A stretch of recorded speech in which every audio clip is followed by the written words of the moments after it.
Nigeria వరకు వెళ్ళొచ్చిన నేను ఇప్పటి వరకు ఏసీ బోగిలో ప్రయాణించలేదండి. ఫస్ట్ టైం ఏసీ బోగిలో ముంబై వెళ్తున్నాను. అలాగని ముంబై ఏమి నాకు కొత్త ఏమి కాదు, చాలాసార్లు వెళ్ళాను. అలాగే అక్కడ జాబ్ కూడా చేశాను. హైదరాబాద్లో ఉన్న అంబేద్కర్ గారు విగ్రహం ఇక్కడ వరకు కూడా చాలా స్పష్టంగా కనపడుతుంది. ఏసీ బోగిలు అయితే సదుపాయాలు చాలా బాగున్నాయండి. ఒక దుప్పటి, ఒక తలగడ కూడా ఇచ్చారు. ఇక్కడ నీళ్ళు ఎలా వస్తాయో తెలియక చాలామంది వెనక్కి తిరిగి వెళ్ళిపోతున్నారు. నేను కూడా వెళ్ళిపోతుంటే మా అబ్బాయి చెప్పాడు కింద కాలుతో నొక్కితే పై నీళ్ళు వస్తాయని. ఇదిగో చూడండి ఎలా కాలుతో నొక్కితే పై నీళ్ళు వస్తున్నాయి.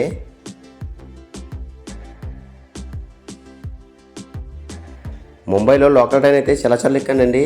కాకపోతే నా పిల్లలకైతే ఇది ఫస్ట్ టైం. లోకల్ ట్రైన్ దిగిన తర్వాత మా వాళ్ళను అలాగే మెట్రో ట్రైన్ కూడా ఎక్కించాను. ముంబై మహానగరం ఏమి ఎక్కినా సరే ఖాళీగా ఉండవు, జనంతో ఫుల్గా ఉంటాయి.